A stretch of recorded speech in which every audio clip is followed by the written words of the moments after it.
Hi everyone, my name's PK and here I have Shane Caudwell. It's a really unique episode, I think, because Shane's an extraordinary guy. His sort of background speaks for itself.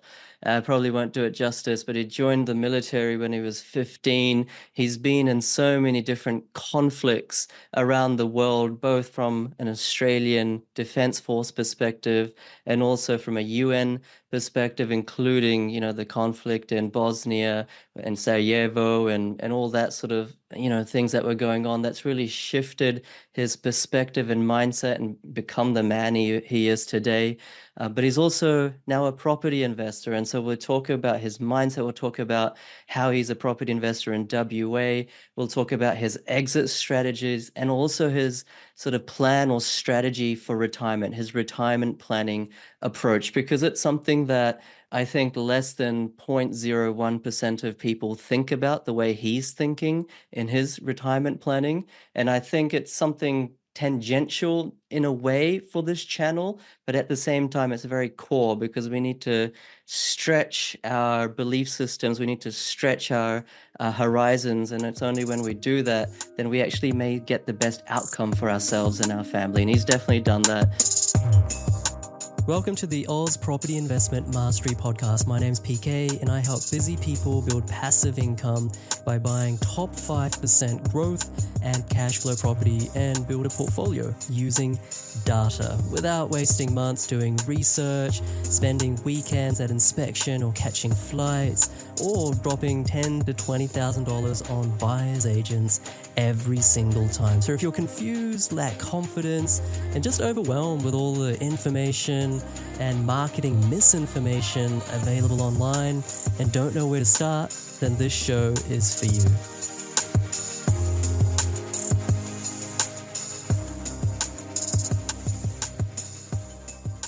Thank you so much, Shane, for making time. Thanks very much for having me, PK. I appreciate it, mate. And very, very nice to meet you as such. Likewise. I just wanted to start by asking a few questions, but just as a bit of context, Shane's part of a Facebook group, and I just saw him comment about his sort of approach and strategies every now and then on different posts, and it was all very well measured and balanced but different. All right, and that's why I thought let me reach out to him and see if he wanted to come on the show, and he very kindly he said yes. So we might start off with your background, Shane. You joined the military at 15. Could you just, I mean, it's hard to summarize all that experience in a few minutes, but what was that experience like? Back in the olden days, when I joined the military, so I joined the military in the early 80s. I come from a military family. I have my great-grandfathers, my grandfathers, my fathers, my medals. We sort of have that sort of history in the family. My father had done an army apprenticeship, and in those days, you joined at 15, you did an apprenticeship. After your apprenticeship was completed, you turned 18, you then went out to a military unit and completed your apprenticeship. I joined the Air Force originally as an aircraft engine fitter. So I spent 2.5 years in Wagga, New South Wales, learning to be an engine fitter. I was one of the youngest in my intake. We just recently had a 40th reunion, and there were some guys still serving at quite high levels. I graduated, I was 17 years and 9 months. So I went to Townsville, to a unit there that had Iroquois helicopters and caribous. And at 17 and 9, you're still very much a lad. Had a lot to learn at that stage. I was in Townsville for a few years. I was then posted down to Brisbane, to Ipswich, to Amberley, and an offer came for me to join the Army, to go back to Townsville to work on the Black Hawks, which had been given to the Army, and they needed rotary wing trained fitters. So I accepted that offer and I moved back to Townsville. I spent a couple of years there working on Black Hawks, and my initial 9-year period was coming up, and I had to decide, did I want to stay in the military and make it a career, or did I want to leave? And I decided at that stage that I'd been in it since I was 15. I wanted to leave. I wanted to exercise a few freedoms that I didn't have, and I wasn't able to exercise. So I discharged and I moved to the Northwest Shelf in WA, or the gas project up there, for a year to save up the money. We lived in a caravan. just saved, didn't do anything, lived on, ramen noodles and, Sayo biscuits. Bought a one-way ticket to Hong Kong and then started the world travel. Went overland through China in the early 90s, where you needed special permissions to get into certain provinces and the police followed you and all the rest of it, and through parts of Asia, through Europe, and ended up in London and was working in London when I kind of strangely was walking down a street with hair down to my backside and a great big beard. And a captain at one of the old regiments that I'd worked in was walking the other way, and I recognised him. And I sort of just pretended to shoulder charge him, and he thought he was being mugged on the streets of London. So we got talking and asked me what I was doing, and I was working for a fuel injection company, technical job, and that I'd got. And he said, explained to me what he was doing, and it was refueling, and it was things that I'd done in the Australian Army at the time. And he gave me his card, and I said, "Oh, we're going to have a beer, have a coffee." He said, "No, you just joined the UN, you idiot. See you in the morning."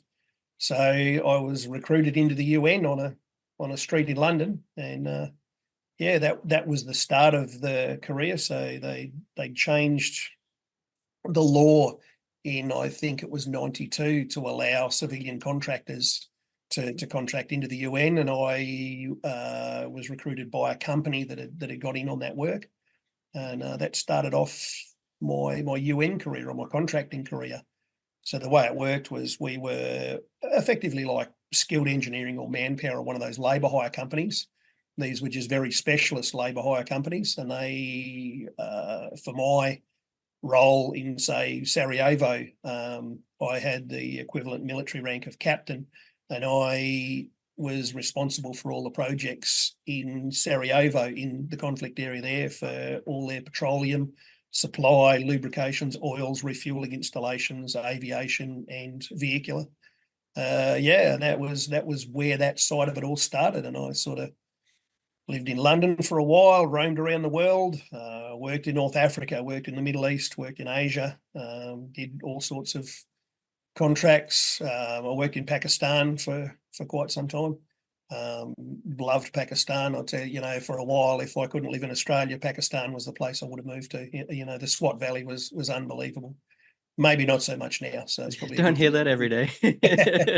Yeah, good thing I didn't invest at the time. It sort of went round and round, and lots of different places, lots of different travel.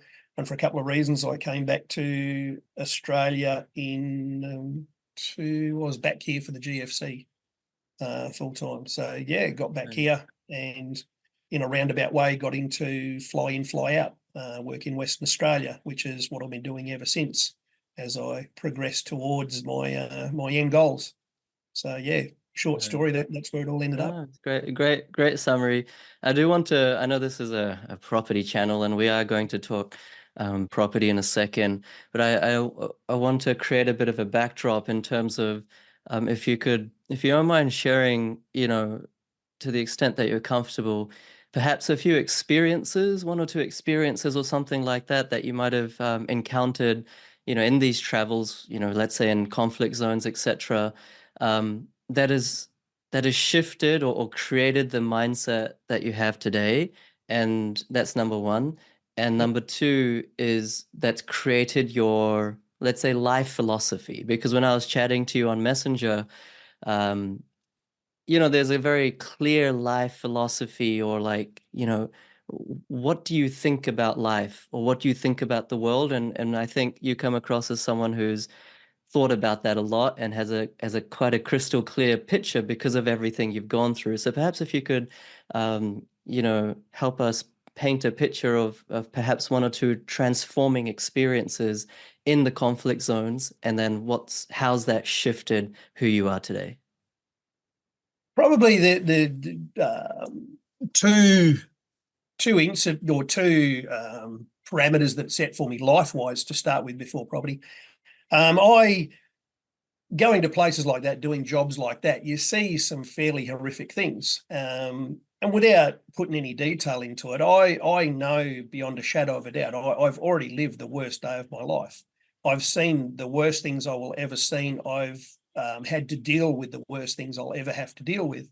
And I can honestly say that if I, and I'm not making light of any sort of terminal diagnosis, but if they turned around today and said, look, you have 6 months, 9 months, I really feel like that wouldn't be the heaviest heart that I've ever had to hold. You know what I mean? So I came away from some of that. The chink in the armor now is I have a television on the wall behind me, but it's plugged into a Blu-ray player. I'm not connected to television. I don't watch mainstream media. I can't watch a movie, read a book, or whatever where children are hurt.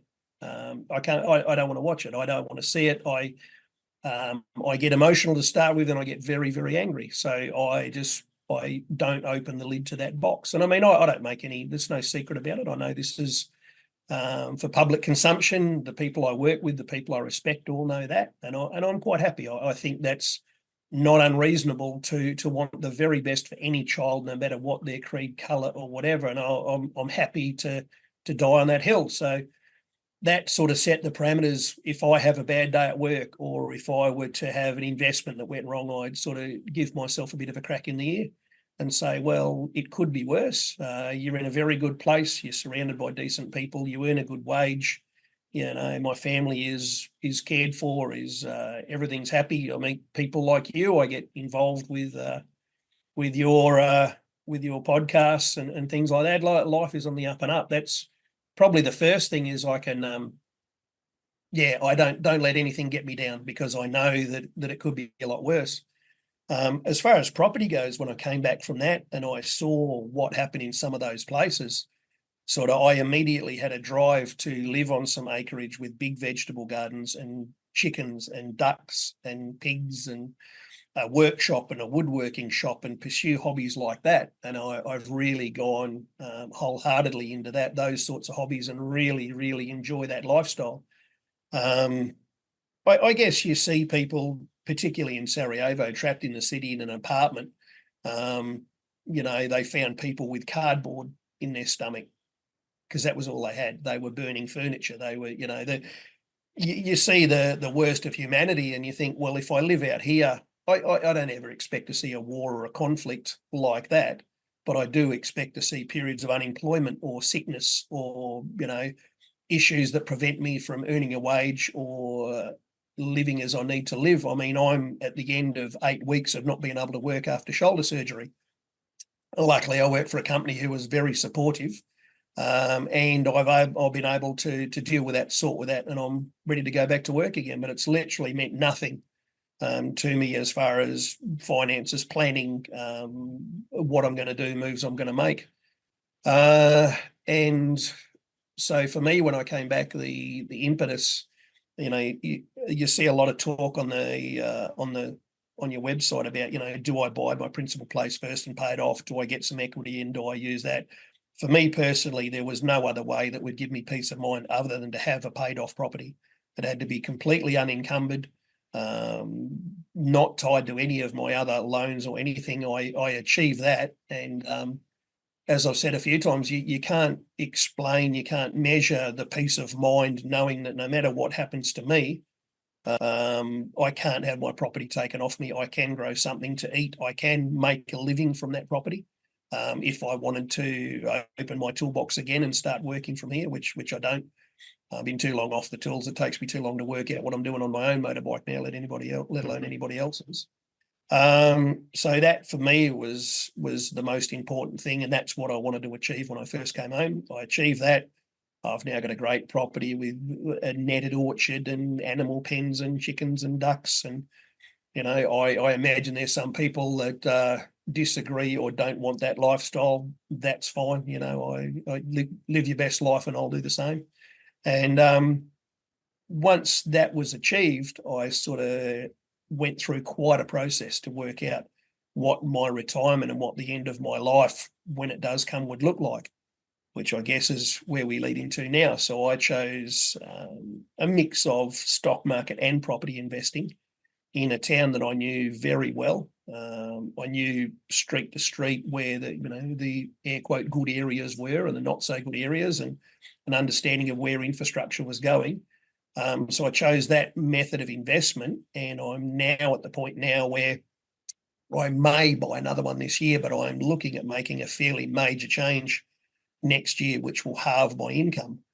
It's still very affordable to buy another unit, but also you've got to look into the exit strategy. I sat down for many months, maybe a year or two, and just went figures after figures after figures of what I needed to live my life, what it needed to look like. I'm in a very lucky position, but I've worked hard to get there, that all those figures and all those columns now line up.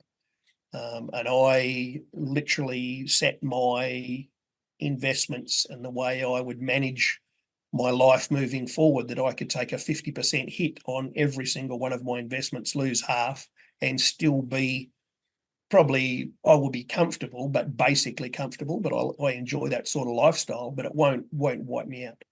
Yeah. That's where I am now. So the next stage is starting to look to that move, where I leave Australia, where I head overseas. My plan will be eventually to spend, 10, 11 months maybe overseas, 1 or 2 months in Australia while family are here.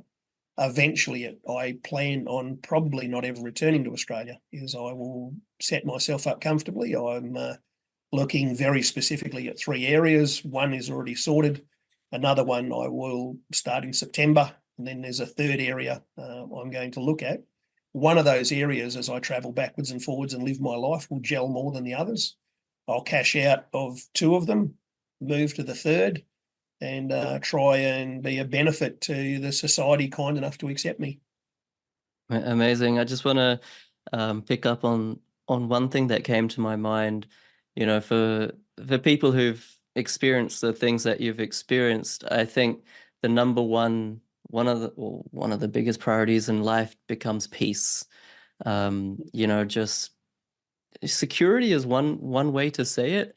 And with security has connotations of like land and, like you're saying, animals and just space. But I think peace is kind of like the undertone, or we're really what folks are after.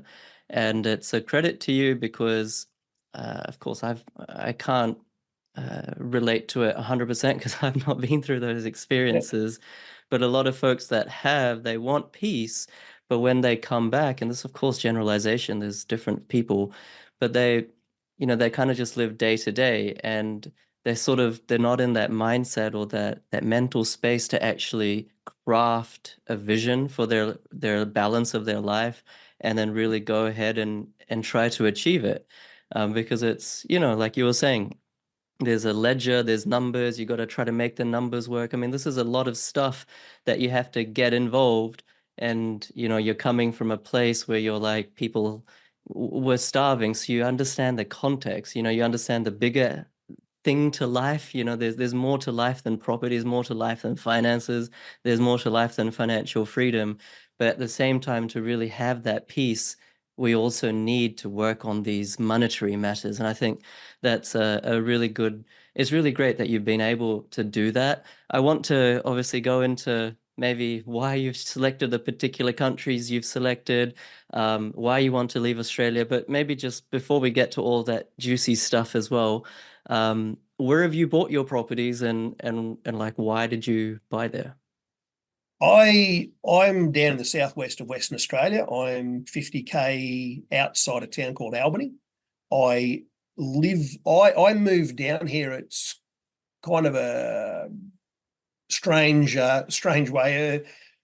A guy that I served in the military with, completely unbeknownst to me, we'd been in the same unit for some time. His brother ended up being my staff sergeant in the army. So there's a bit of family connection there. I was working for a HIAB dealer in Perth as a workshop supervisor, and I had a phone call, and they both had an unusual surname. And as soon as I saw it, I went, "Oh, I know who that is." So I rang him up and we had a bit of laugh. We hadn't seen each other for, I don't know, must have been 10 or 15 years, and had a bit of a chat, and we kind of kept in touch and said g'day. And then one day he rang and said, "Oh, are you interested in coming down to Albany? Are you interested in working in a hydraulic shop?" And it turned out that I moved to Albany and I went to work in a hydraulic shop. I'd come back, it sort of got to the point where moved back to Australia for a number of reasons. I ex-wife at the time wanted to move back. I'm now divorced and have kept it that way. The hydraulic shop got me out of Perth, got me the lifestyle I wanted. As I said, I don't have TV. I would much rather be outside with my dogs. For good or bad, I'm also an avid hunter, target shooter, fisherman, canoe, motorbike, camping, backpacking. That's all I want to do. That's the sum, vegetable gardening and animal raising and playing in the workshop. That's the sum total of my life and my hobbies. I was able to achieve all of that in Albany, and my own house and my parents' house, we're all on the same block. We're outside Albany, and my investment properties are in Albany. I was lucky for a little while. I worked for a water company, water corporation, and got to know Albany very well, street to street, issues, dramas, things to look out for. So I was able to leverage that knowledge and buy in Albany, and I've done very, very well. Though when I first started, I call it the milking stool, is actually what's written on the spreadsheet. And it included my principal place of residence, where I am now with my parents, that property. It included superannuation and included investment. And I worked out what I wanted, what I needed to retire and live a life. And then the challenge became, could I do that 3 times through those 3 mechanisms, through principal place of residence, super, and all the rest of it? After quite a few years of taking every hour that they gave me, I worked out, I can actually do this. I can achieve the required sum 3 times. I can, if we have a 20% drop in anything, it's not going to worry me. If we have a 50% drop, it won't worry me. That was how I came to the property, to how I would manage this place, how I'd manage my properties in Albany. That was the thought behind it all, to just build in redundancy after redundancy, to know that the lifestyle I want to lead on a couple of acres is a very cheap lifestyle once you've got everything set up. But it's very enjoyable. I couldn't think of anything worse than being trapped in a palatial home with no backyard and, having to employ somebody to change the light bulbs in the chandelier. I'd much rather live in a little log cabin in the middle of nowhere on a couple of acres with a creek down the road. That's my idea of heaven. And that's my plan to achieve that is well on track. Does sound good. I must admit, it sounds like a pretty ideal lifestyle. If you can tune your body, and you can, get the skills to be comfortable with that lifestyle. I mean, I remember I read a book, I don't know what it was, like when I was a kid, and it was about a man who lived in like the woods in Canada, and he just had like this little shack that he lived in. And yeah, he just fished every day for like food and, the berries and fruits. And it was like a solitary but not lonely lifestyle. And I don't know, there's some sort of romance to it. I kind of really, it brings something up in my heart. I'm like, yeah, that's true peace. But anyway, I digress. But no, it sounds like I 100% agree, though. You couldn't have put it better. If you're searching around on the internet, look up a guy called Dick Proenneke, Proenneke. In the late 60s, he went out into the wilderness and did that, and he recorded it on the wind-up Super 8 movie camera. So the movie became Alone in the Wilderness. There's 4 of them, and if ever you want an inspiration about what a good life looks like, that's what a good life looks like. And you would struggle to achieve it. You wouldn't achieve it today in Australia, but I yeah. think I can achieve it in other places. Oh, I've got nothing else to do today. I'm gonna actually watch that. Thanks for the tip. Well, I was gonna ask, like, you're obviously you're very patriotic to Australia. You've served in the military for many years. You're sort of, true blue in the sense, right?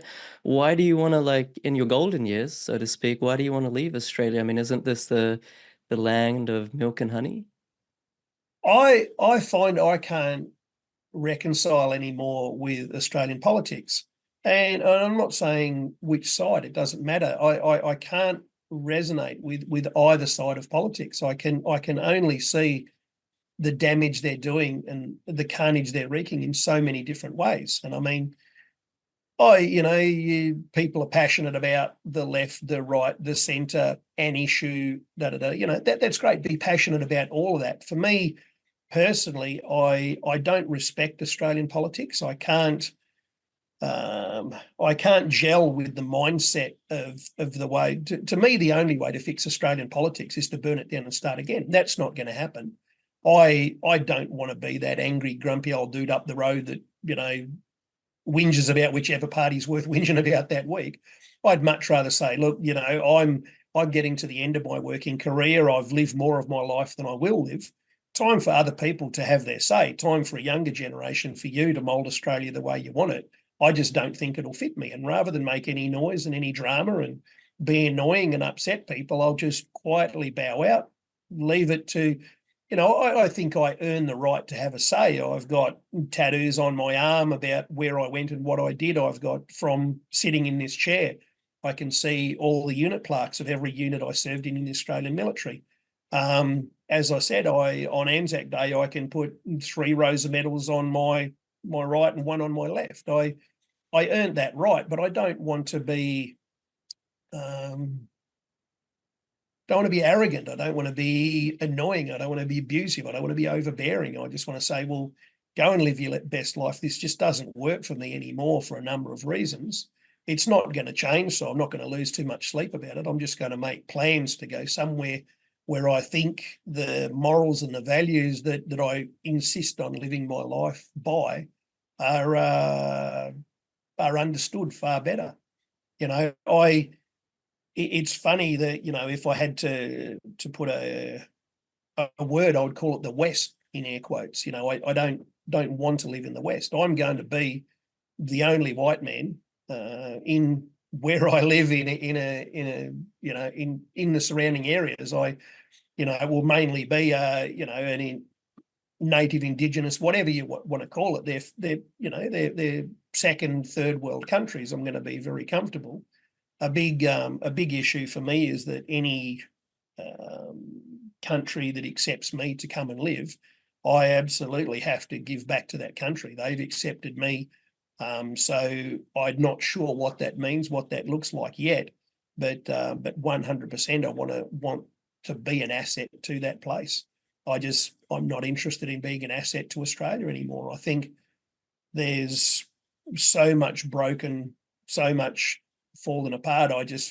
Again, you get back to respect, and I just can't respect what's here. But by the same token, I don't want to yell and shout about it. I just want to wave goodbye, wish everybody all the very best, and hopefully they'll do the same for me and keep in touch via email or something. Yeah, nice. And I think the big, I mean, of course, this channel's apolitical, much like what you're saying you are. But I think the big lesson is just to have the integrity to know what your principles are and then to follow through with them. I mean, Australia served so many people incredibly and continues to do so. I'm very grateful to be here, and I know a lot of my audience is very grateful to either be born here or come to Australia. But what I'm hearing, as in the core value that you're trying to, or that you're expressing, is that whatever your principles are, whatever your conviction is, you have a right to believe in it and not be influenced by others to change that belief structure. And then, have the guts, have the balls to follow through with that conviction, with your value system. And that's what integrity is. And so I think integrity is not something you have to earn, although if anyone's earned it, it's probably you. But integrity is something that everyone's born with, and it's about how much you live it, how much you express it, and how much you're true to it. So, no, thanks for sharing that. And so, I wanted to ask like a little bit about tax and things, because it's like when you move countries, I'm sure there's enormous tax complications and things like that. But what's your criteria? I mean, I don't know if you're comfortable sharing which Yeah. countries you want to go to, but what's your Right. criteria? Like which country, why have you chosen the locations? Um, I mean, I can name countries Yeah, go for also it. why I included. Okay, so in Asia, I lived in both Thailand and Cambodia for extended periods of time. Cambodia at the moment has had a massive influx of Chinese cash. I have some fantastic contacts in Cambodia at quite high levels from when I worked there. And a couple of years back, what might have been $100,000 shop house is now a $250,000 shop house. there's a whole bunch of reasons behind that, but at $250,000, it's automatic residency into Cambodia, and that's the chosen path for a lot of Chinese investors at the moment. I don't want to be competing against Chinese money. I do enjoy Cambodia. When I say enjoy, it's a weird kind of enjoy. If you've ever been there and you've seen something like the killing fields or the prison, and you understand the history of Cambodia, it's brutal and it's terrible, and you can see why the people are the way they are. But you've got to take your hat off to a resilient race of people that have come back from that in 2 generations. That, for a bunch of reasons, it's tenure, visa setup, and all that it's not insurmountable, but it's a little bit difficult, and you've always got that little edge. It might not click. If you have a business visa, if you have a retirement visa. Thailand changes their visa rules so often that, on a Wednesday, they'll decide they don't like, just Thailand is what Thailand is. I love the country. It's an awesome place for a holiday. I like it right up north in the mountains. But, I've got friends living there now. They've just found out that their pensions are going to be taxed. And then the Foreign Investment Corporation they set up to buy property didn't have to trade up until this year, but it looks like they might have to show record of the FIC trading, even though they used it to just buy their house. It's too much. It's too up in the air. Malaysia had the MM2H visa, and then what they did was they decided they had too many people coming in, so retrospectively upped the requirement for their monthly pension, and that put a lot of people out. One person I know in particular had a military pension. He'd retired. He'd been there many years. He had a property. He had all that sort of stuff. Now he has to leave. Indonesia, not a fan, and I know people, we love Bali. Yeah, I don't. It's not my favorite place. So I chose the Philippines for a number of reasons. It's English is very widely spoken. It's, pretty much their official language.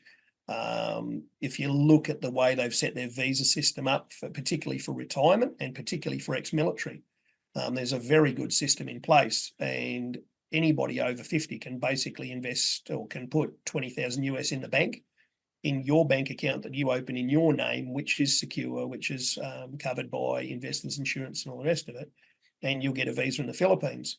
If you've ever been to the islands down south, you'll realise what an absolute tropical paradise it is. Philippines has a very well-structured family life. I remember going to a wedding in the Philippines, and in Australia now, another one of my little gripes is I'm well into my 50s, but I can't sit next to a child on a plane. Virgin Airlines won't allow it because I'm automatically considered a danger to that child. That's how they arrange their seating. If I go and I'm a middle-aged man with small children about, I've got people, mothers have made comments if a child comes over and talk. Little do they know I would set fire to planet Earth to protect that child. I'm now in a society that doesn't trust me to pass on what I might be willing to pass on, doesn't trust me to enjoy the time with a child in a enjoyable, pleasant way for both of us, to make a child understand that somebody my age still has something relevant to say and can still assist that child. This society's lost that. I was sitting at a wedding in the Philippines, and I had a young girl, I'm guessing 8 or 10 years old, something like that, spoke really good English. And we were sitting on the edge of the pool, and the matriarch of the family, the grandmother, was sitting on a chair with her feet in the pool. And I spoke no Tagalog or Bisaya, and she spoke no English, but the little girl spoke all of it. So we spent, a very, very pleasant hour with the grandmother and I talking, interpreted by the little girl while she sat on my lap in the edge of the pool. And that was considered perfectly normal. You've come to this wedding, you're part of a family now. We trust you. You will look after our family interest, our children, our life. I saw that. That's gone in Australia now, and that's another one of the many reasons I don't gel with the society here at the moment. So for Philippines for me was Asia. Asia for me was the Philippines. Yeah. After a lot of looking. South America, if you go, there's the 4 at the bottom. Argentina, which I love. I really, really enjoy Argentina. You hear about 188% inflation rate. But when you go to Argentina, you've people talk about, I go over, I take US dollars, I have the money that I bring with me. I'm not seeing the real Argentina. I understand that. I understand that an Argentinian working in a shop earning pesos is struggling. I get that. I can't change their life to an extent other than I can be nice and I can tip well and I can be pleasant. That's the best I can do. But if they understand I'm Australian, the only thing they might take away from work that week was this pleasant gentleman, an Australian guy, came in, tried to speak Spanish, was hilariously unfunny, and left a nice tip. That I'm happy to leave that. I understand there's things at play I can't control.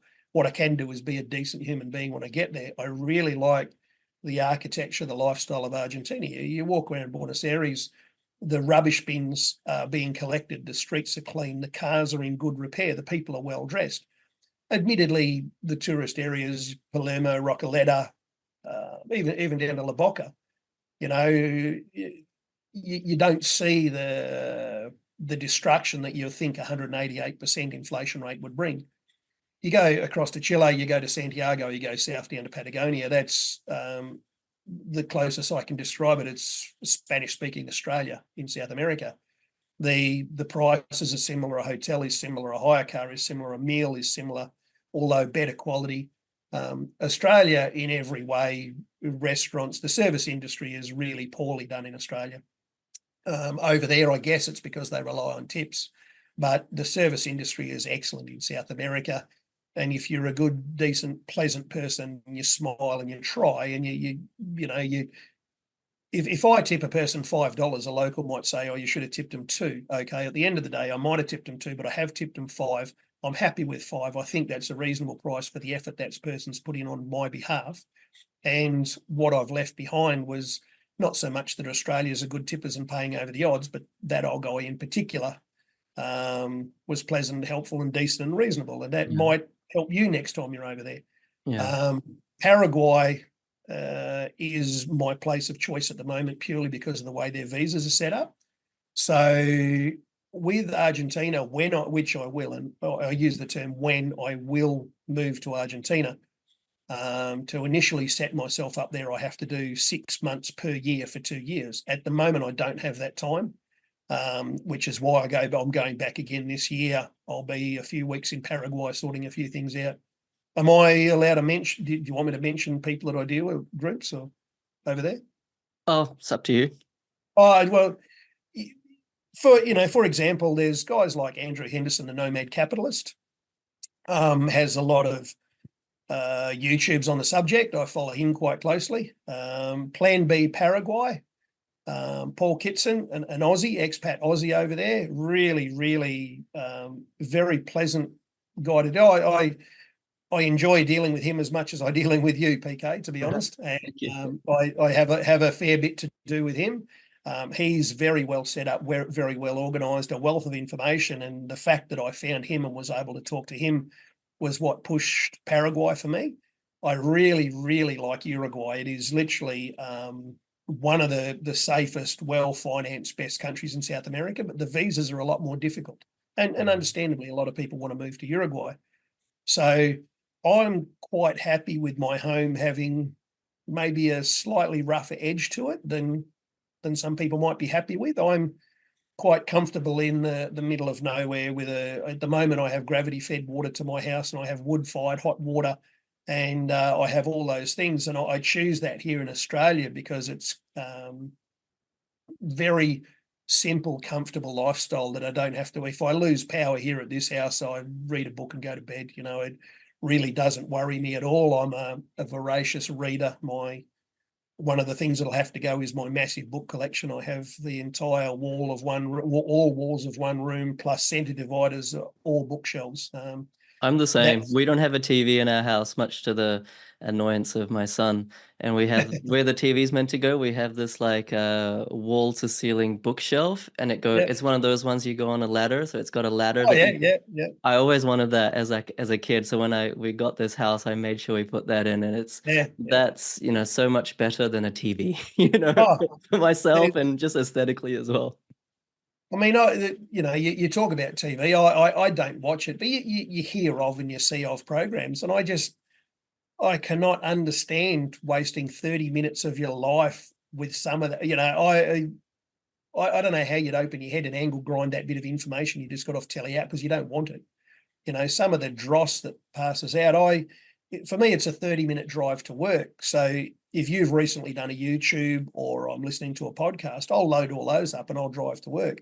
That's 33 minutes where I can learn something, glean something, understand something, or even get to the point, well, no, that's not an area I wish to pursue, or it's not something I need, or I have a good understanding I don't need to go back there. I can't understand why you'd waste time in front of a telly watching some of that rubbish. Yeah, I mean, yeah, you and me both. I wanted to ask you, so like in Australian dollars, I mean, I know it probably differs Yep. from country to country, but like in Australian dollars, how much do you reckon you need, like from a passive income perspective, Yep. every year to be able to live comfortably in those other locations? Okay, I went overboard. You can actually get online and find the average living cost. In Paraguay, a comfortable middle class, for an example, in Paraguay, a comfortable middle class lifestyle where you eat out a couple of nights of the week, you rarely take public transport, is 24,000 US a year. And Okay. that's middle class living. You're not drinking champagne every night. You haven't got the latest Reeboks every week. That's after tax dollars, right? that's after tax dollars. Yeah. What I did was I set myself a little higher target. So knowing that my personal target I set at $52,000 a year, but I need to do that multiple times in case something happens. So $52,000 a year means I'll have enough to travel in airfares between all of those locations. I'll have enough to maintain property in all those locations and motorcycles in all those locations.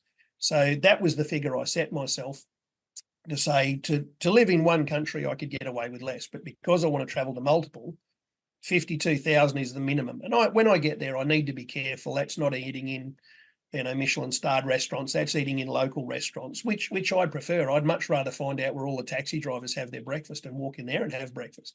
Yeah. I'd much rather support the old lady down the street that has a little taverna that only serves 3 dishes. I'd rather eat those 3 dishes than go wherever. So Paraguay, $28,000 a year. But as I said, I've set myself up with 52, or I've set my target at 52,000 Australian.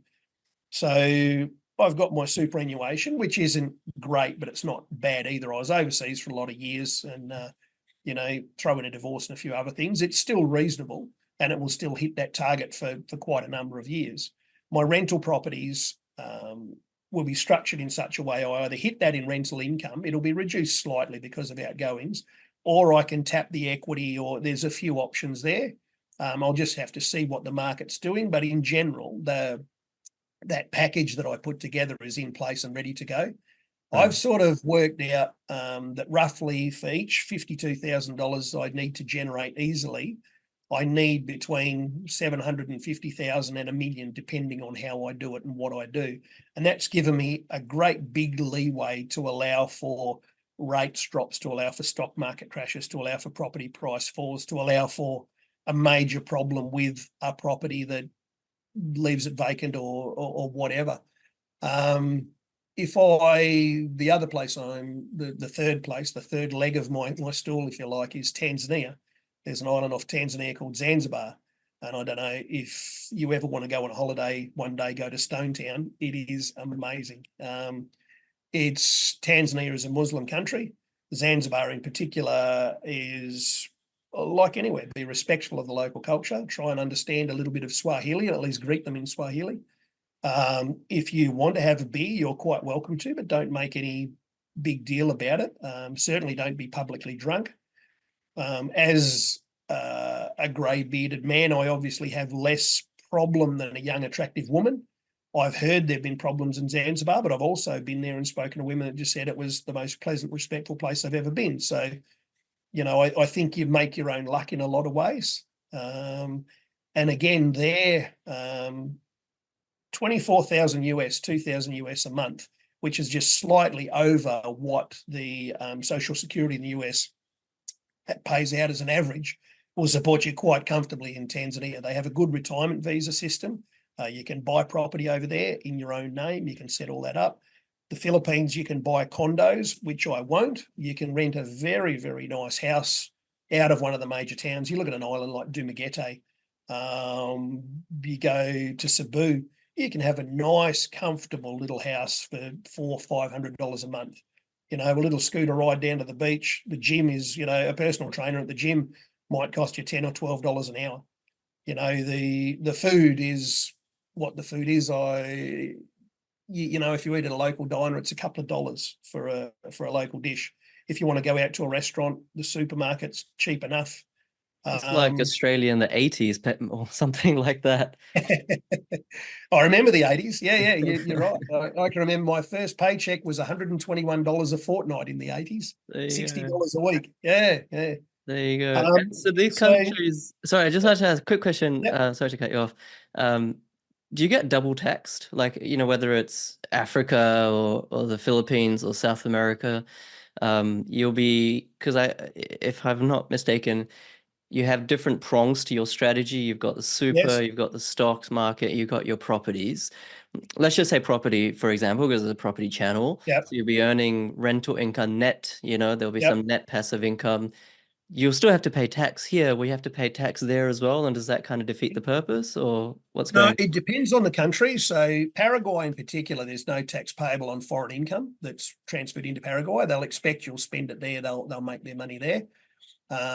So it depends on how you set it up. So if I leave properties here generating income, then whatever that income generates, I will pay tax on that. I will also have the tax deductions. The government just recently passed a law where any foreign income I earn will also be taxed. The fine print. So if I invest in properties in Paraguay or Tanzania or the Philippines and earn an income, I have to declare that. And from what I understand, talking to an advisor at the moment, I'm still going through that process, is that I would have to declare that income. It would be added to my taxable income here, but I wouldn't be able to claim any deductions from that foreign earned income. So I had a business overseas and our seed money went in there for a couple of years before we actually were able to draw any profit from it. But on the books, it looked like we were making profit, even though we were rolling it back into the country, into the company. So Australia's now turned around and said if I wanted to do that same setup again, I would be paying tax on money I hadn't even earned yet, that I wasn't able to earn because I'm putting my own money in to get myself into a position where that company will make money in its own right. Yeah. So it's a bit messy. Ideally, if you're out of Australia, if I'm only in Australia less than a month a year, I'm not an Australian resident for tax purposes, although I will still pay on my rental properties. There's reciprocal tax agreements with countries like Singapore, like Thailand, like the Philippines, and all the rest of it. It depends on what asset I'm holding in each country. My idea is to offshore one of those legs completely and utterly. So it's completely devoid of any Australian market, whether it be the superannuation, whether it be the property market or whatever, is to take a chunk of that money and ensure I have one of the legs of my stool is offshore outside of Australia, even if I do have to declare it. Well, when I do have to declare it, not even if. You're not going to get away with not paying tax. You're going to have to do it. I understand that. And I mean, I don't like using the term lucky because the harder you work, the luckier you seem to get. And I've worked really, really hard, really, really long hours, but I've got myself into a position where I am fortunate that I'm going to have the lifestyle, even if I do have to pay the tax. I can reduce it, I can get it down. I can't ever get rid of it Of course. Yeah. unless I completely divest myself of Australia, which is on the cards one day. But initially, I just have to accept the fact that remotely my accountant is going to have to sort my paperwork out every year for a while. By that stage, though, I'll be drawing down on my superannuation and whatever that looks like, whether I leave it with where it's invested now, whether I take it. I mean, you can take say you took a bunch of money, you sold a property superannuation to Singapore, put it in the bank, you can get 5.5% there. Singapore being as safe, if not safer than Australia, but also outside Australia, if that's important to you. You're more like it's it's a balance. There's three legs. So what's the property market doing at the time? What's the stock market doing at the time? Where am I? What's Australia looking like? What's their current laws? And the Australian government changes the superannuation and tax laws so often. I mean, tax accountants can't keep up with it, so that you've got to play along with a bit. Yeah.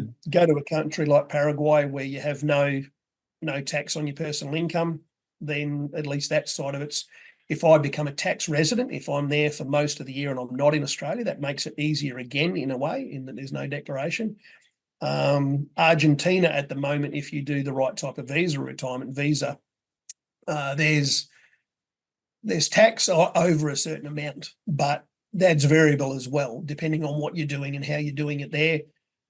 Chile is fairly highly taxed like Australia, but they do tax foreign income, but when it's a pension, and it's quite low tax. Tanzania, like a lot of those countries, the tax man and I will have a talk and see what we can work out between us. Okay. Yeah, we'll It's go like from that, there. is it? Okay. Yeah. But, Yeah. yeah, that's, I wouldn't say it's a difficult one, but it's a continually moving target, that one. And you literally have to trying to plan 3 or 4 years out. You can put things in place. There's companies here in Australia that specialise in expat strategies for expat wealth. One based in Dubai, they got an office in the Gold Coast and all the rest of it. I've dealt with them a bit and plan on dealing with them more. They give you the bigger picture, and look, you really can't say now because you're not ready to pull the trigger today. But if you move in this direction, we think in a couple of years you'll be in a better position. If you move in this direction, these will be the ramifications of that decision. Yeah. That's when my fudge factor, the allowances became, I realised, had to be quite a bit bigger to allow for things like that. Right, right. Zooming out a bit, I guess, the cost of living in Australia, and not just Australia, but you mentioned the word the West before. I mean, it's not just Australia, it's in North America, it's Western Europe, New Zealand. It seems that a lot of these countries have got themselves into a pickle where, I mean, I travel a lot. Regardless of where you go, it seems that everything is more expensive. Wages in real terms are basically the same, if not maybe a little bit backwards. But no one, I mean, people are complaining, people are doing it tough, but no one's really creating a revolution. There's no real systemic or fundamental structural change going on in our economies for the better. It's sort of just, how do we patch fix this? How do we patch fix that, et cetera, et cetera. So I guess what I'm asking is like, are you finding in your generation in Australia, a lot of people are considering moving away from the quote unquote West to maybe some of these other places where, once again, don't get me wrong, it's not like Yeah, cost of living isn't an issue in some of these countries, but it's just cheaper. I mean, you yeah, mentioned $52,000.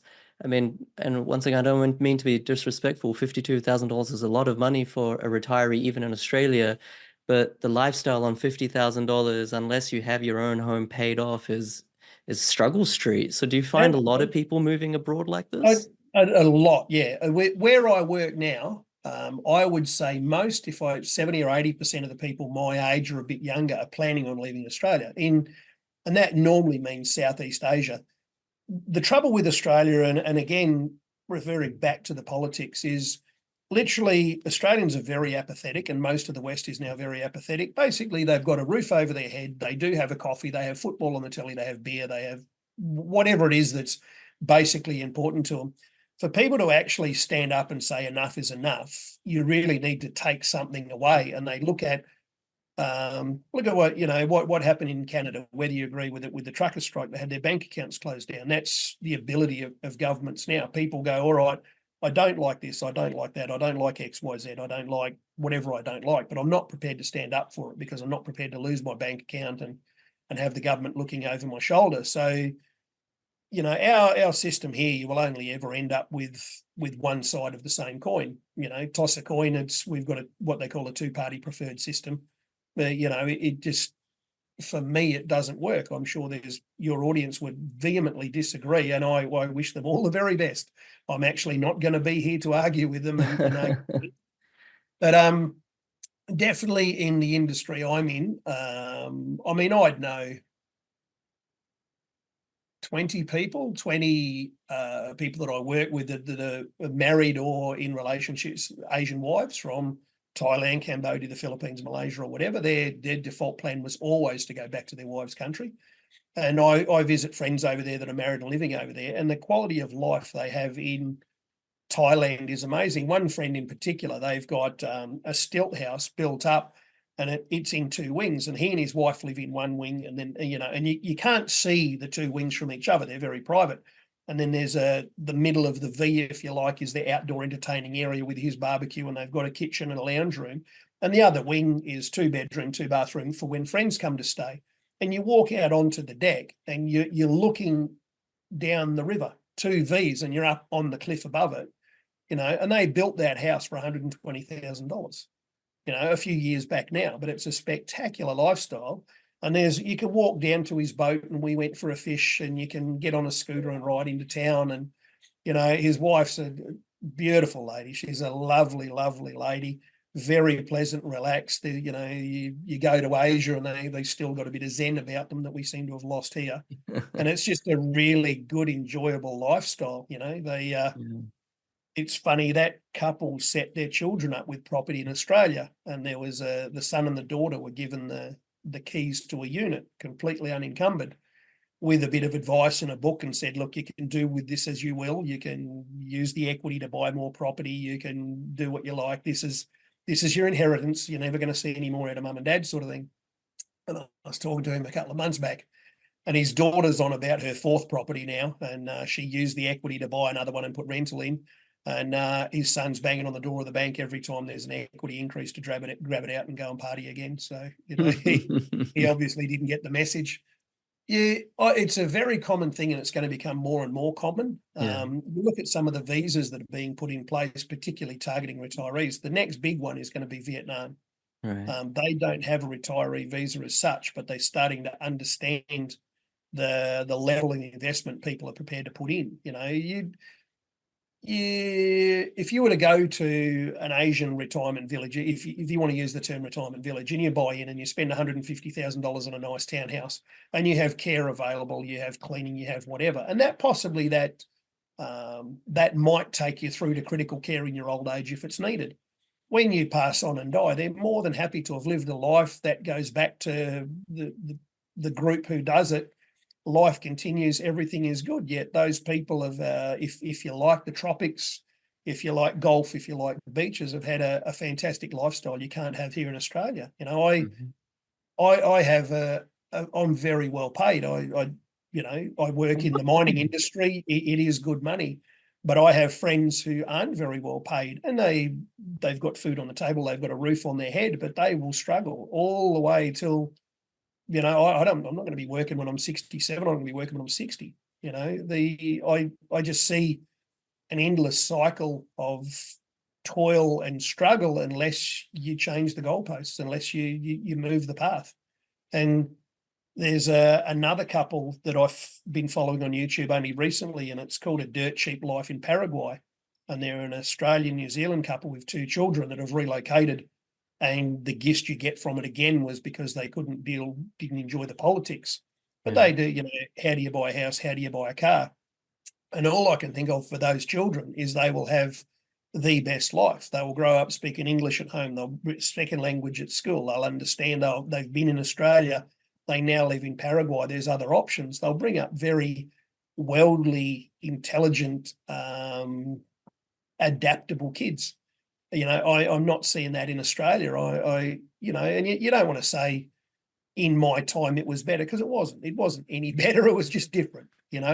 But I look at, I deal with apprentices now, and I look at some of them, and again, you don't want to say it was better, but I think, no, at my age when I was an apprentice, even though it was in the military, it was a totally different ballpark. And you can't really use the term immaturity, but it's just a lot different, and you think, I'm not sure you're going to be in a position to grab what you need from life. There's things you have to reach out and grab, and I don't think you've been prepared adequately to grab and hold on no matter how hard it gets. And I kind of wonder what their life will look like.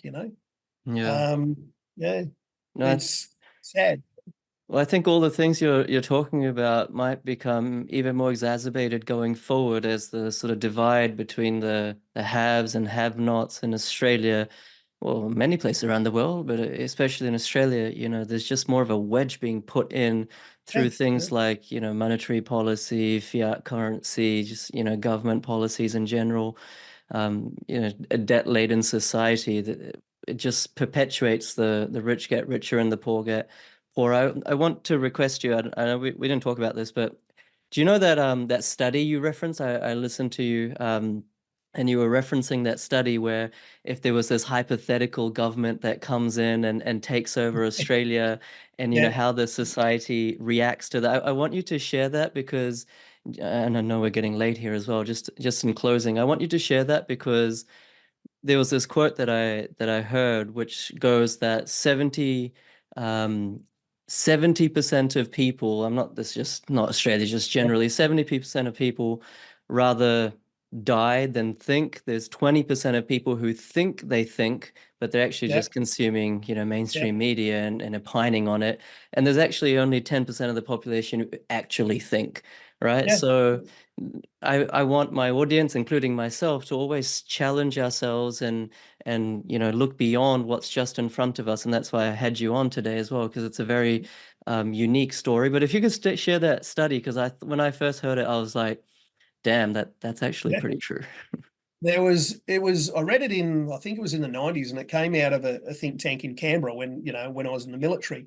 And the premise from memory was basically if the Australian government were to be replaced by a government, a foreign power, whatever, tomorrow, bang, the Australian government, whichever party is now out of power, we've locked all the politicians up. And I mean, I can't argue that it'd probably be a good move if they were to go down that path right now. But there was a foreign government in power, and the foreign government got on the television that night and said, "Righto, PK, righto, Shane, go to work tomorrow. Your bank account stays open. You're go and have a beer at the pub. Watch the football on Saturday. Buy your favourite brand of cheese. Make sure your Vegemite. Nothing changes. Everything is exactly the same tomorrow. But your tax dollars will come to us. The natural resources in Australia are now ours. Da, da, da, everything that can be gleaned from the country. And it would be obviously a sliding scale to ruin. But basically, they worked out that the vast majority of Australians would get up the next morning, put the keys in the car, and they drive to work and they continue on. Very few people would say, this has tipped the barrow enough that I'm actually going to fight actively against this. There's also a military saying, and they talk about 100 people on the battlefield. 80 shouldn't be there. 10 are just filling in space. 9, are reasonable and do a good job and are leaders, but one of them is an actual warrior. The one that you read in the books about. That's the 1 in 100. You know what I mean? I think Australia's the same. I have a very small circle of friends, like most people, very trustworthy. For me, if I can't hand the keys to my house to you, then why would you be my friend? If there's my house, there's everything in it, there's everything I own. I trust you implicitly. If you need it, take it. Go in there, put my shirt on, eat the food out of my fridge, drink the beer out of my fridge, ride my motorbike, do what you need to do. That's the level I trust. If I can't do that, I don't even want to talk to them. I'll deal with people at work, but certainly I don't have that level of trust with most. Um, it's it's a really, you delve back to society and government again, and something I can't respect and can't enjoy. I think people have been pushed to a point where life is too comfortable that they're not prepared to push away from it. I find that I could sit here for the rest of my life. My house is paid off. It's exactly what I want it to do. I could shut my mouth, I could not watch television, and I could probably get by. But what I find is more and more government intrusion in particular. Oh, you have to fill this out. We've decided to go CBDC. In Western Australia now, the largest petition in Western Australian history was about the recent amendments to the Firearms Act. The trouble with that is that there were no facts that were used to arrive at the parameters they set for that act. The police commissioner in WA released a map of every gun owner in WA on the internet, and they took all the street names off, but they were very easy to find. So WA now is just rife with break and enters and home invasions. the police minister won't answer for that. To me, I just can't respect and can't allow that. That just there's nothing in me that would let me turn a blind eye to that. There's not a lot I can do about it apart from sign a petition and protest. The only thing I can really do is remove myself from that situation to somewhere where I'm a lot happier and more comfortable with the government. Or you look at Paraguay as they talk about. I was speaking to a real estate agent there, and they had an industrial unit, and it had a roller door and then sliding security doors and a personnel door, and it was all concrete front, concrete walls, concrete roof, and it went up and it had a mezzanine with a shower and a toilet and all that on the mezzanine, like a little workshop area. And I was speaking to a real estate agent in Paraguay, and I said, well, they were $30,000 each inside a gated industrial park. And I said, what sort of usage, what could you put it through? And this real estate agent said, what are you talking about? And I said, well, obviously it's zoned industrial. You have to have a business. It's, as we would in Australia. They turned around and said, it's your property. Don't upset your next door neighbour. And I went, what do you mean by that? He goes, do whatever the hell you like with it, but I would suggest you talk to the guys that work on the gate, give them a carton of beer, explain who you are and what you're doing. Talk to your next door neighbour, get them to keep an eye on it. And if you want to fit it out as a one-bedroom man cave with motorbikes in the front, toolbox, little kitchenette in the back and a bed upstairs, and use that as your base, you're fully welcome to it. And the comment from that same real estate agent, he said, really, the government of Paraguay, you have to jump through, and Paraguay again, but Argentina similar, there's a certain set of hurdles, this paperwork, that apostille document, that criminal background check, da-da-da-da-da. Once you do that, they haven't got time to go dealing with a retired gringo. Okay, don't do anything dumb. Don't get caught by the police. Do what you like. Don't upset anybody. Yeah. The idea of I have a friend in Thailand, and he volunteers at an English school for Thais that speak fairly high level English purely because they want somebody with an Australian accent. I really like the idea of being able to do something like that. That's the sort of return I'd like to give. To me, there's just, I can't see Australia getting better in my version of better. Let's put it that way. Sure. And as I said, I don't want to upset anybody, argue and shout. I don't want to go and protest and throw rocks at people. I'd much rather wave, say goodbye, and wish you all the best. And if I could, by doing an interview like you, say, look, there are other options out there. This is how you do it. Or this is how I did it. This is what I looked into. These are the people I spoke to. Not saying that it's a perfect fit for everybody. You're not saying that I've even got it all right just yet. It's still a bit of a work in progress. But hopefully somebody sits out there and goes, you know what, it'd be nice to set up in Australia, but it would also be nice to have somewhere to go, whether it be for holidays, whether it to give the kids exposure to a completely different culture, whether it's, you think that Australia might get to the point where we can't return and leave at will again. All those options are there. And I sincerely hope people look into it, take it and understand it. And I think, again, all those countries are outside the West. I look at myself as a bit of an ambassador for Australia. I've got to turn up and be a decent human being, do nice things, whatever. I kind of find after all those years overseas, it's hard to describe, but I'm not nearly as comfortable in the West as I grew up, as I used to be. Society just doesn't quite roll the way I want it or want to see it or deal with it. That's weird, but that's the only way I can explain it. No, it's very well explained as well, and I think you're probably expressing the voice and the opinion and the perspectives of thousands, if not, I don't know, tens of thousands of people in Australia, and so that's why I think it's really useful to understand where you're coming from, and also like how you've actually, it's not some ideological dream. You're actually worked, very hard to make it a reality. And I think, I'm trying to, for everyone who's watching and listening, it will be very useful because sometimes we can get into this habit of saying Australia is an amazing country, which, by the way, I personally think it's amazing. But there are other opinions out there, and by introducing other opinions, then we can actually think, right? We're not just going down this silo of, this is the best country in the world. And, let's not worry about the cost of living crisis, inflation, house prices, the government's doing the best they can, blah, blah, blah, blah, blah. We actually have to challenge the status quo. That doesn't mean we don't love Australia. I Yeah, love Australia, very grateful to be here. But the more we think, the more we shake that, the jar of rocks, the more yeah, we can actually improve our lives. And I think that was for me at least, that was the purpose of this episode, and hopefully for people in your shoes, Shane, that are, I don't know, in their 40s, 50s, maybe even 60s. They might have been thinking about, how they use property to move overseas to enable that lifestyle at some point in the future. Hopefully, this has given them some inspiration. You've also mentioned a bunch of names which they can maybe look up. And yeah, of course, Shane, you're in the Facebook group where they can, presumably, if they want to, they can get in touch with yeah, you. yeah, for sure. And so yeah, if I could act like some sort of connection point where people can, think, create action plans, and actually achieve their goals, and not just, how do you say, like, just be very superficial and just sort of float with the tide wherever the tide is Yeah, going.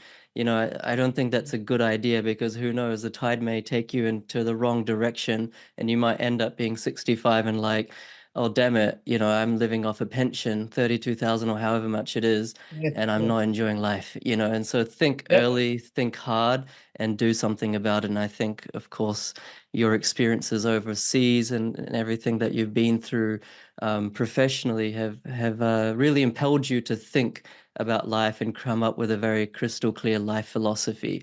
To some extent, it doesn't matter what the life philosophy is, as long as you have one, as long as you put thought into it and you have conviction in it. Everyone's different, everyone has their own purpose, but living with purpose, I think, very, very joyful. Exactly. And I mean, that to me, it sort of branches back into politics. I have way more respect for a person who is vehemently adamant that their politics is correct than I have for the flip-flopping, wishy-washy, don't stand for something, commit to something. Be an example to others, be an example to your children. I might not agree with your politics, but at least if you're vehement about it, can you discuss it, and it can explain what it is that attracts you to that sphere of politics? That's worthy of respect. You've thought about it, you've understood it, you've worked out how it affects you, you'd work out what you'd like to see in the future. That's 100%. It's these ones like, oh, I don't vote, I don't care, I don't, but I hate it. Well, all right, if you're not voting and you don't care, you got no say in whether you hate it or whether you don't. Sure, I sure. yeah, no, I take 10% of what I say, or take 90%, but it'd be nice if here's, hopefully there's somebody else that can give a different point of view in a YouTube like this one day. But if somebody only took one little portion of it, went, you know what, that bit actually suits me, none of the rest does, or those pieces. Like for me, it's all about information, any information I can get that, I might go track sideways before I can go ahead for a while, but that's what I'm chasing. I always try and run that. And probably your Facebook group, your pages, and all the rest of it. I've got to say, without without being any condescending, are some of the best. I read them every day. I have a look every day. Always look for whatever Ricky's talking about. He's always a bit of a laugh. Now that I Nice. mentioned him. But no, there's some really, really good information and really good people, and I think a lot more need to get on and have an understanding of what all that looks like, mate. You've done very, very well, and I've got a lot from it, and I thank you for that. Look, what I've done is pales in insignificance in comparison to your contribution, to various countries and various pursuits, in your professional life. So that sentiment, right back at you. And anyone who's watching, listening, is buying an Albany, hot tip. It's pretty good. So Yeah, check it going out. okay. Yeah, Pretty good. Data's lining up. Anyway, thank you so much, Shane. I'll wrap it up here. I appreciate your time. Good to connect like this as well. It's good to yeah. actually speak with group members who are really good contributors, and try to add value to everyone's life. I appreciate your time. No, thank you, PK. Thank you very much, mate. And thank you everyone for listening. Something a bit different, but hopefully it gets you thinking in areas where you wouldn't normally mull over. And I think in 10, 20 years time, if you do expand your horizons, then you'll really thank yourself for it. Thank you again, and thank you, Shane. Appreciate it. Thanks, BK.